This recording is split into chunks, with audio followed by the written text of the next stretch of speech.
Hi everyone, Elias here again. Another video. We're live, but you're probably seeing this archive. Here at the studio for the first time in a while because we got construction going on at home. Too loud to have done the noon class from home. So I packed up the computer, came to the studio for the first time in a month. It's nice to be in here. Miss everyone, but we're respecting health and safety, and none of us can train if we're dead. So we want to stay alive, want to do what we can at home. To that end, I wanted to talk again about a combination set that we've been doing in the live classes. And I don't think we have any recorded material on this one. The last video I did was on our jab, cross, jab setup, combination setups, and why we do that, and the variation that we can have there. I want to talk a little bit about something we've been doing at least this past week in the live classes. So if you've been taking live classes, this is familiar to you. If you haven't, kind of introduce it and you work on it next week. Hopefully it'll make a little bit more sense as to why we're doing what we're doing. Basically, it's a striking combination where we were moving around the clock, working on some basic footwork and some basic punches.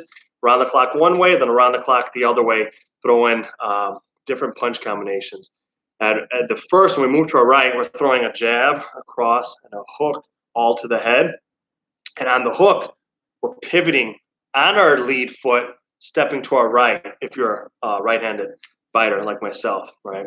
So check hook, we're doing jab, cross, check hook, pivot to the right, quarter turn, get all the way around. And then we're adding a cross at the end of that, jab, cross, hook, cross. And as we throw that cross, we are pivoting to our left and going around.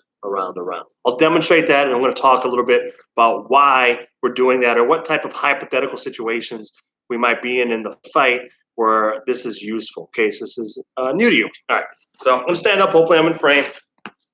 This is a quick little demonstration of what we're talking about. Jab, cross, throw the hook as we pivot. Jab, cross, hook as we pivot, jab, cross, hook as we pivot, jab, cross, pivot as we hook. Okay, it's a check hook. The hypothetical situation, broadly speaking, where we might want to use this is if we have someone really rushing us, right? It's not gonna be the most powerful hook in and of itself as if I was like stepping to the side laterally as I throw it, but they're rushing in, the timing, which will hopefully lead to us catching them unaware. That momentum and surprise, that inertia on their end and surprise can lead to some really damaging results. You see knockouts with this even at the highest level. It's just a little chin check. You see it even with like snapping hooks, not even big ones. You see wide over the top, little snappy ones here as well as big ones. The reason it works is because of the hypothetical situation.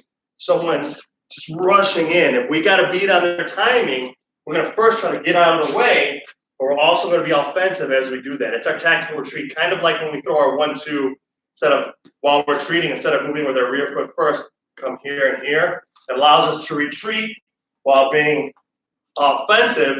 Same here. We're throwing 1, 2, they're rushing in, and we check that chin with our hook. 1, 2, get out of the way, throw some offense while we're doing that. So we're safe, but we're also trying to catch them as they're being offensive. Sometimes their defensive awareness, their guard starts going down a little bit. So that's why we do that. Now, once we've gone around the circle that way, we've been adding a cross at the end of that. We've been head hunting. It's all been to the head. Jab, cross, hook, cross. Pivoting off of each punch. And the cross or the straight right, whether it's a cross or whether it's a straight right, depends on the context. I want to go into that now. So this straight right hand that I'm throwing, I'm pivoting with my rear foot. And I'm throwing it. It's not just a decoy like in the last video where it's kind of a decoy for our leg strikes on the same side. We can land this strong. A hypothetical situation where we might do what we've been drilling, which is here. 2, 3, 2. 1, 2, 3, 2. 1, 2, 3, 2. Is that maybe we connect or maybe we miss but my opponent shifts to their right, to my left. And I don't want to just go out in front and they're in this angle and they can catch me blind. I want to throw like I mean it, to be ready to turn and face if they shift it to their right, my left. So practice that. We're here. Do it again.